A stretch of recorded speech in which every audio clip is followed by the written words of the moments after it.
Hi everyone, Marcus Cornish here from Fraser Jones. I'm a Senior Director working on the Financial Services desk and joined here today by Amber Lucas, Associate Director within Commerce and Industry. So Amber, welcome to the studio. We're here to talk about the interim market. So give me your take on the market. What's your thoughts? The interim market is really busy for me. I work as part of our Commerce and Industry team. The majority of my market is in central London. There's lots of opportunity out there that is of interest to those that have maybe become immediately available, that have previously concentrated on the permanent market. There's a lot of transformation happening. I'm seeing that hugely in the not-for-profit space.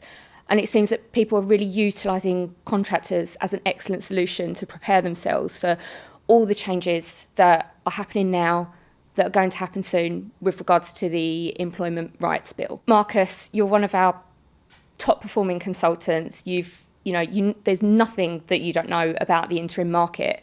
But of course, our client bases are quite different. So how are you finding things with your clients? It's an interesting market. I believe it's improving, it's picking up. There's certain pressures, certainly from an economic, obviously, and a political perspective at the moment, meaning it's not a steady state market condition. We're seeing an increase in genuine fractional day rate contractors. I really feel that clients right now need to be agile. They need to understand that contractors come into their own when the market is like this, creating a level of flexibility for the client, where sometimes clients would traditionally hire on a permanent basis.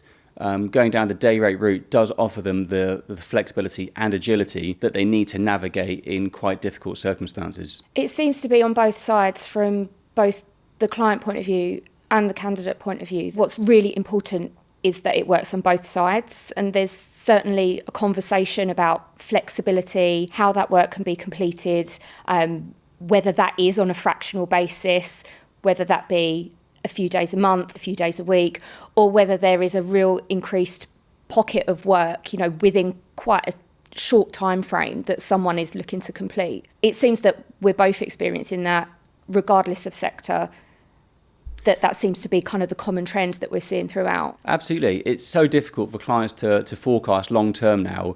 We just don't know what's on the horizon. Going down the day rate or even the fixed term route gives them an opportunity to, specifically within the financial services market, we've definitely seen an increase in day rate contractors. So where opportunities arise in the short term, clients are looking to hire people on a 3 to 6 month basis, essentially hire in a short space of time, equally understanding that that's going to mitigate risk long term. That's really interesting, actually, because I would say for the majority of my market, we're seeing a slightly different trend. I have seen more 6 month fixed term contracts than I've seen in a really long time. And they do seem to really hit that sweet spot of enough security for the worker and enough time to make a really, really solid contribution, but also as well balancing, the cost effectiveness of that from a client perspective. A lot of businesses are running on leaner teams, particularly in sectors that may be a little bit more cautious about their spending. It provides a really, really cost-effective solution to bring in that talent, perhaps that they may not need permanently, but actually they do need it right now.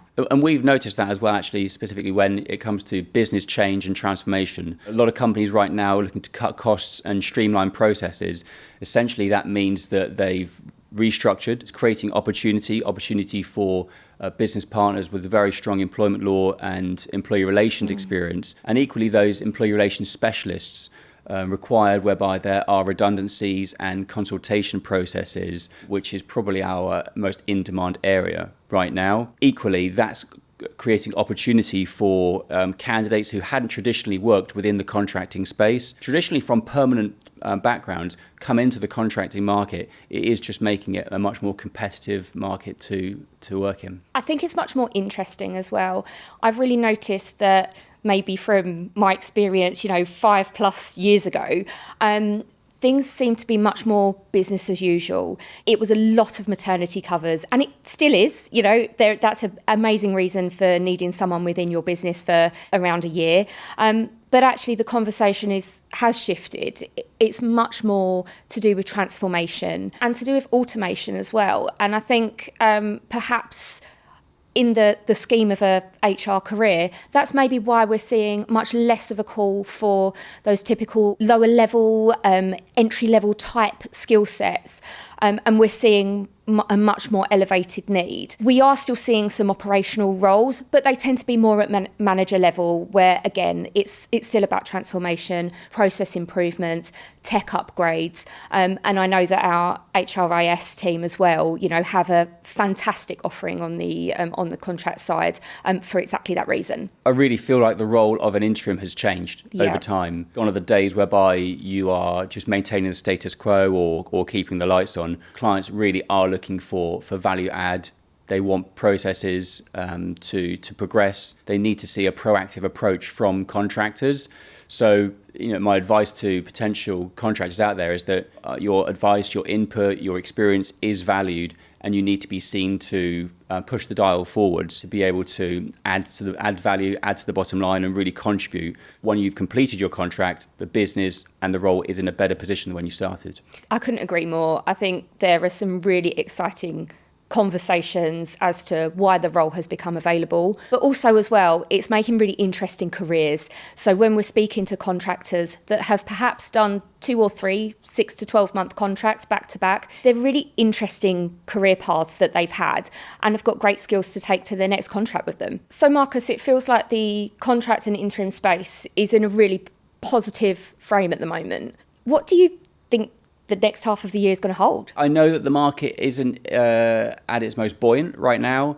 Equally, I can see the contract market and fractional workplace really picking up. Clients need to understand the benefits of it, the flexibility that it offers. Mitigating risk, I think, is going to be a big factor because, again, it is very, very difficult to forecast long-term in the current climate. From what I've seen over the last 3 months and moving forwards, particularly with other policies and processes coming on board, particularly the workers' rights legislation, I feel clients are going to learn to embrace the contracting market, and I really see it going from strength to strength. Most of my contract roles are extending. I think for the first half of the year, we've been at about 72% for contracts that are becoming longer. Our contractors and our interim candidates are doing a great job.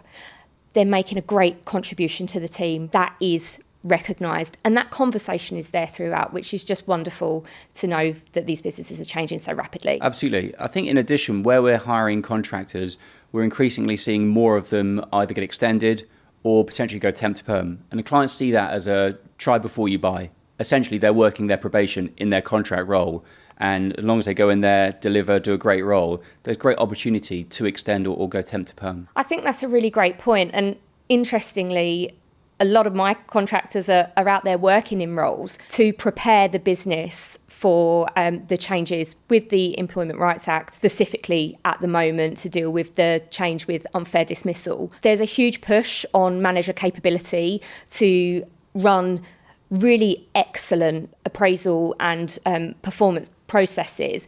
And that starts right back with, managing probation successfully. A lot of my clients that have quite operational workforces, maybe on a multi-site basis, have really great people in their teams that have climbed the ranks and are now leading teams, but actually need a little bit more strength on the HR side. Again, there's been a real push in project-based work to really elevate those individuals within the workplace and get them to the next level of their career, which feels really positive to me. I think the biggest push from our side has maybe been in talent acquisition. So there is definitely a resurgence within this space. I know there was a period late last year whereby we weren't, and clients were doing everything directly. However, the needle has shifted very much so. There's definitely a push now, albeit on a contract basis, an interim basis, but I think the signs are there to show slowly but surely the market is improving. I think the first signs for us is always within talent acquisition. So to see these roles come through, there's definitely higher demand, and to hire on a contract basis, I think is just the commercially viable decision. I completely agree. With the talent acquisition side, we are pretty well connected in that space. It's so linked with what we do ourselves. And actually our candidates and the teams have really been through the mill over the last few years. And it's wonderful to see that actually that talent pool is really in demand at the moment. It's in demand for the strategic side of TA, but also as well the operational. People hiring, and I think we're seeing that across a number of sectors as well. It doesn't seem to be in isolation that we're seeing that, which is really good news for us all.